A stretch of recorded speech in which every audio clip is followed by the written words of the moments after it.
501st Legion is the most iconic military unit in Star Wars history,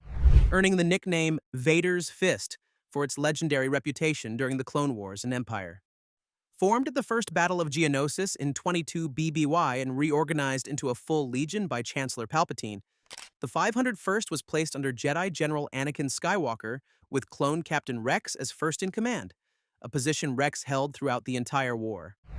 The Legion was composed of elite clone troopers organized into multiple battalions with approximately 576 troopers each, plus specialized companies including ARF scout troopers, clone commandos, jetpack troopers, and heavy weapons specialists.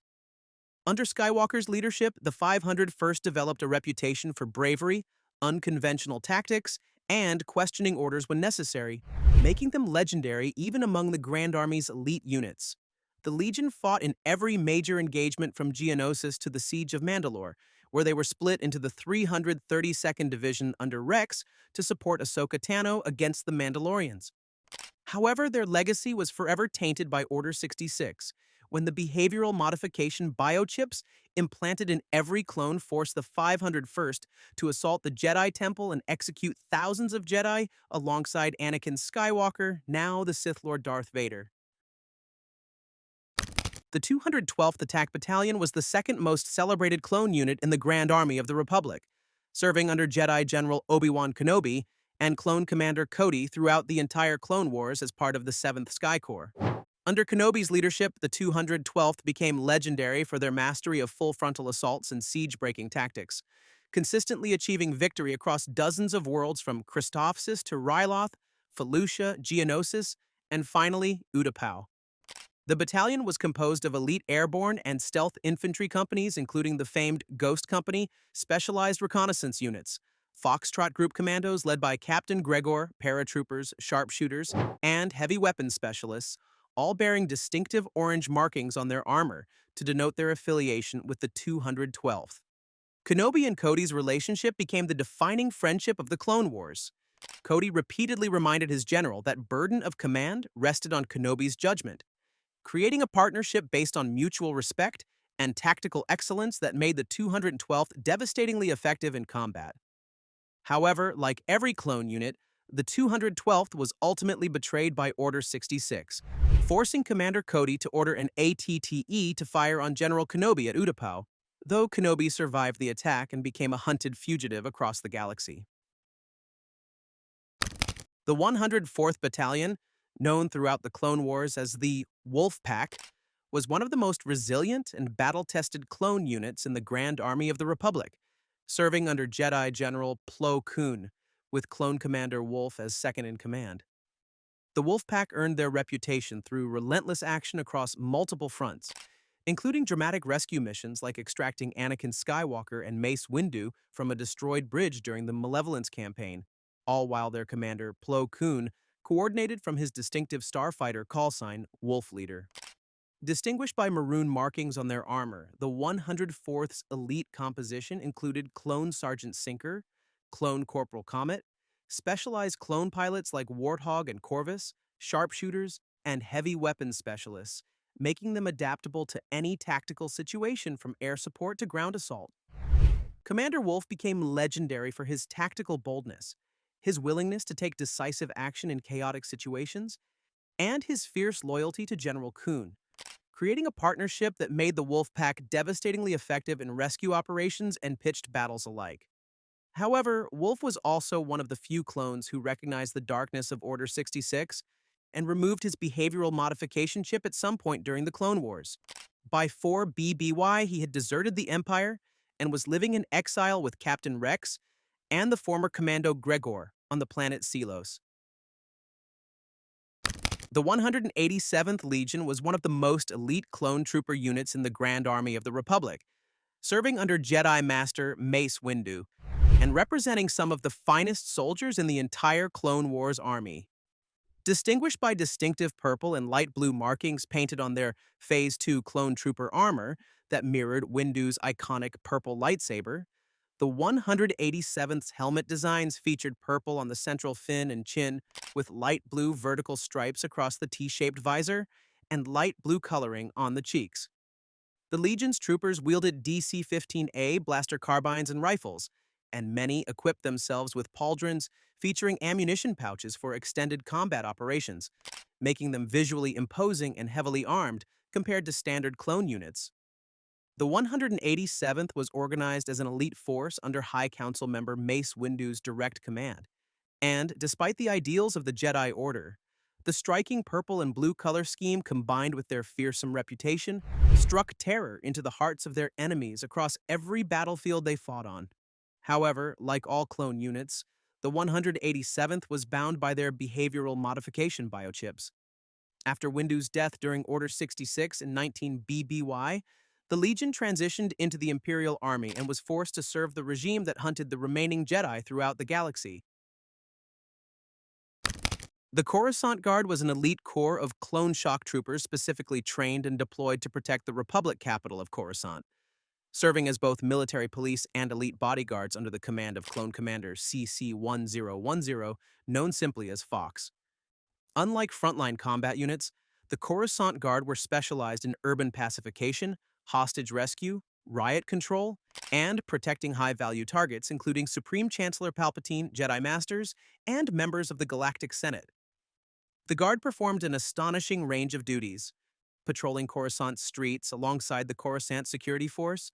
guarding the Republic Judiciary Central Detention Center, conducting complex hostage rescue operations like extracting Senator Amidala from Zero the Hutt's nightclub,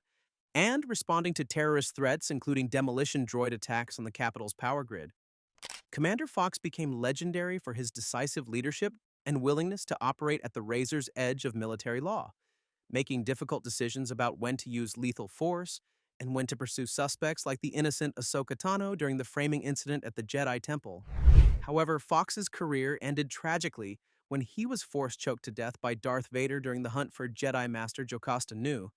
punished for failing to immediately identify Vader as an ally rather than mistaking him for another fugitive Jedi. Advanced Recon Commandos, known as ARC Troopers, were the cream of the clone military elite, representing the highest tier of clone trooper training and capability in the Grand Army of the Republic.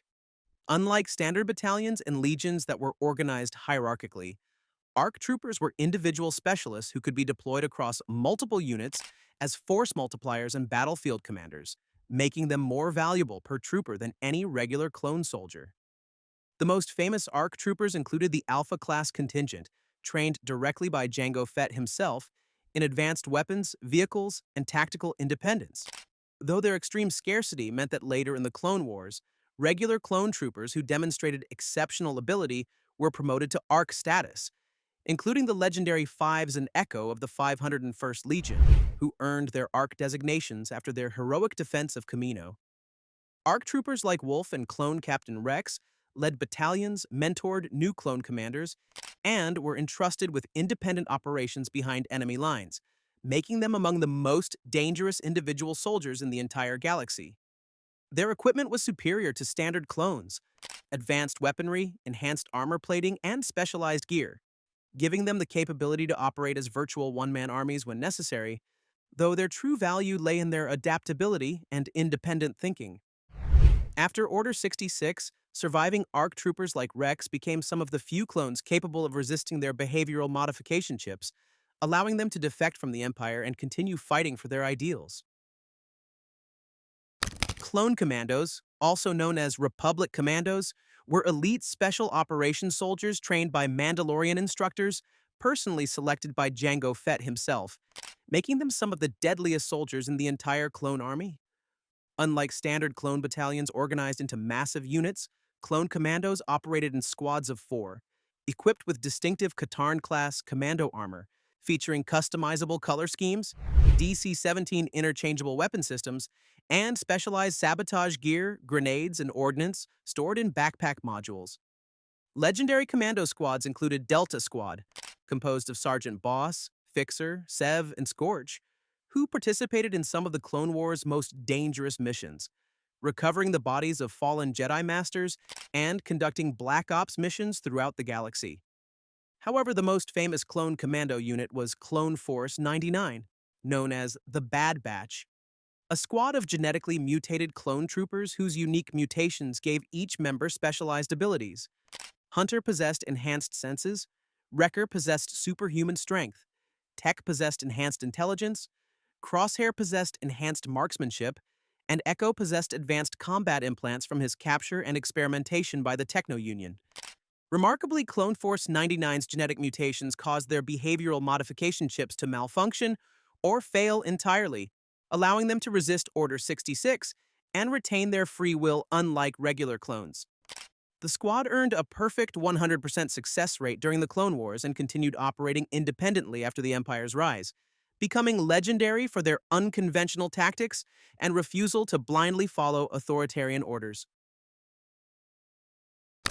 The 91st Mobile Reconnaissance Corps, consisting of 36,864 elite clone troopers organized into 16 regiments, including the famous Lightning Squadron,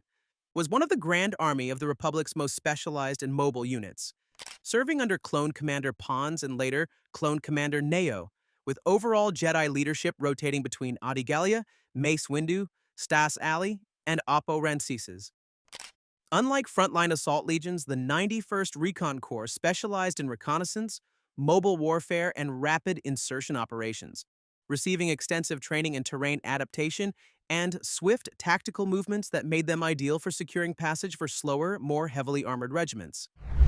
Distinguished by deep red markings on their armor, the 91st carried standard DC-15A blaster rifles and operated a diverse vehicle fleet including LAAT gunships, all-terrain walkers, all-terrain recon transports, and bark speeders, making them exceptionally mobile across any environment from desert planets to jungle worlds. The 91st participated in historic battles at Ryloth, where they executed a desperate plasma bridge crossing under Mace Windu's protection, on Malastare, where they encountered a Geonosian queen and witnessed a gravity well generator test, and Saleokami, where they received Order 66 during the Siege of Saleokami, alongside Jedi General Stas Ali. However, their specialized reconnaissance training also gave the 91st intelligence value. They were deployed to Annax to rescue the clone commando Echo from separatist experimentation, knowing his recaptured tactical knowledge could devastate Republic strategy. After the Clone Wars, the surviving members of the 91st Recon Corps were absorbed into the Imperial Army and transitioned to serve the Galactic Empire without question. But what about the forgotten clone trooper rebellions?